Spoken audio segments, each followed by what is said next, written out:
Saya ingin sama untuk membahaskan mengenai maksud B13 Kementerian Luar Negeri berkaitan dengan jumlah banyak 8 juta lebih untuk membayar sumbangan tidak berjadual, antaranya kepada rakyat Palestin seperti yang telah dibangkitkan oleh Tumpat tadi.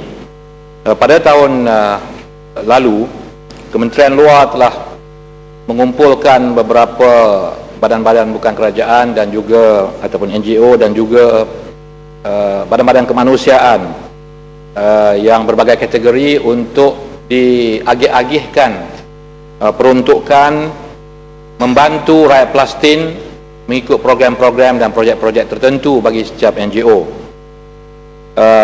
Dalam soalan ini saya ingin bertanyakan kepada kementerian, apakah kedudukan projek-projek dan program-program ini, sama ada semua peruntukan tersebut telah selamat dipergunakan, dan apakah impaknya kepada penduduk Gaza, khususnya kerana peruntukan tersebut katanya ditujukan pada Gaza, dan adakah peruntukan ini datang daripada peruntukan kerajaan, sebahagiannya mungkin termasuk dalam belanjawan tambahan yang kita bincangkan sekarang, ataupun peruntukan tersebut datang daripada berbagai-bagai sumbangan daripada rakyat Malaysia melalui tabung-tabung yang diselaraskan oleh Kementerian Luar Negeri.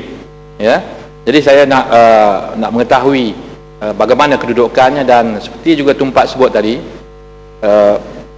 kalaulah sumbangan ini yang dibahaskan sebanyak 8 juta untuk beberapa sasaran, jumlahnya amatlah kecil, ya, terutama kepada rakyat Palestin yang berjuta itu, yang sentiasa mengalami masalah dan sentiasa mengalami keadaan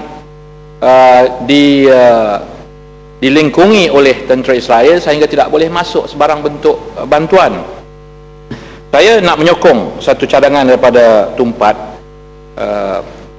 mengenai suatu rombongan kapal sebanyak 20 buah yang akan bertolak daripada Cyprus menuju ke Gaza, dan mereka mungkin inginkan kehadiran ahli-ahli Parlimen Malaysia bagi mengukuhkan dan memperkuatkan rombongan tersebut dalam konteks keantarabangsaannya. Jadi kalaulah Parlimen boleh menentukan ada wakilnya, termasuk wakil bebas mungkin, ya, untuk menyertainya, maka ianya akan menjadi lebih berkesan dan akan dapat diterima dengan lebih baik oleh rakyat Palestin. Dan kalau ada cubaan tentera laut Israel untuk menghalang kemasukan kapal-kapal ini nanti di lautan Mediterranean itu, maka sudut pandang antarabangsa akan lebih kritikal, dan kemungkinan Malaysia akan bersikap lebih keras terhadap sebarang bentuk cubaan menghalang rombongan tersebut. Laluan. Ya, silakan. Terima kasih Tan Sri Yang Dipertua. Terima kasih Yang Berhormat Kuala Krai.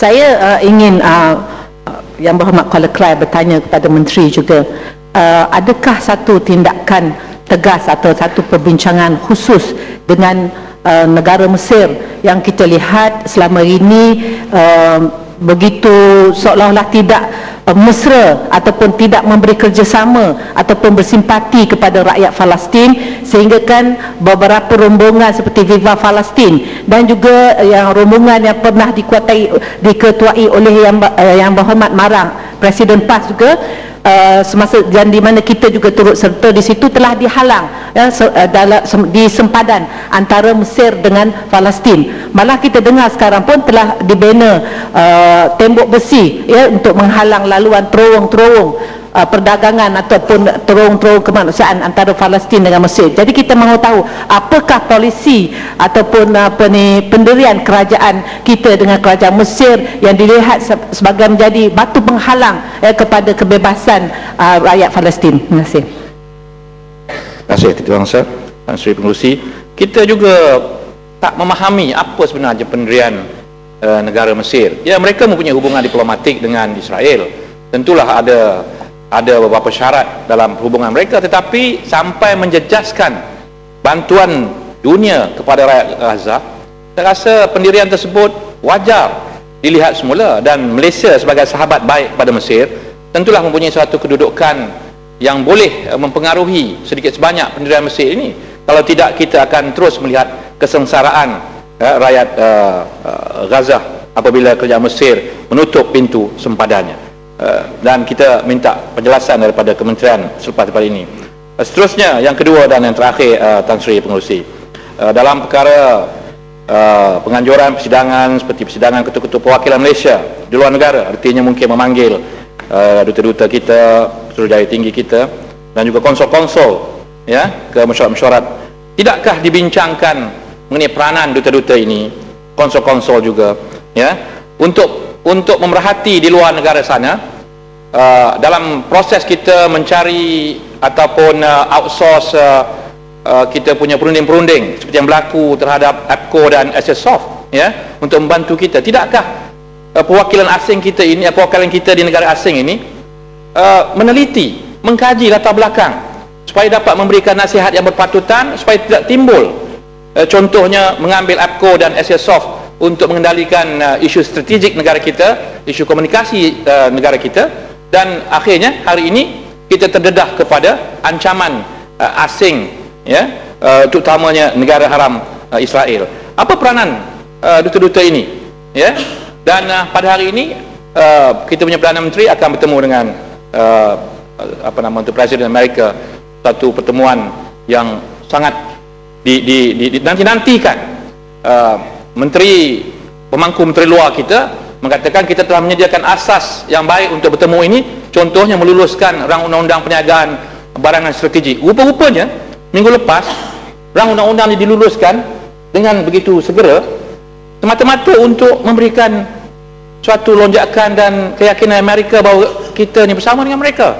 Kalau itulah, kalau disebut sendiri oleh Jelebu kepada media, khusus satu rang undang-undang ni, saya nampak parlimen ini telah dipergunakan untuk menjadi pelobi pula untuk pertemuan Perdana Menteri dengan Presiden. Kalau ini benar, kita amat kecewa, dan akhirnya salah satu program Perdana Menteri di Washington ialah untuk menandatangani satu MOU kerjasama antara salah sebuah IPTA kita, iaitu UKM, dengan sebuah institut teknikal di Amerika, iaitu Stevens Technical Institute. Telah dipertikaikan. Kita tak pernah dengar Stevens Technical Institute ni. Kita dengarlah Harvard ke, Stanford ke, Carnegie Mellon ke. Jadi apa kedudukan institut ini? Apa kedudukan dari segi akademiknya, dari segi sumbangan kepada bisnes, atau melahirkan tokoh-tokoh? Kita nak mendengar penjelasan, kerana ada pandangan-pandangan bahawa Stevens ini at par, ataupun sama taraf dengan yang hebat yang lain. Cuma saya nak mintakan penjelasan daripada pihak kementerian pada hari ini. Tan Sri Pengerusi, terima kasih.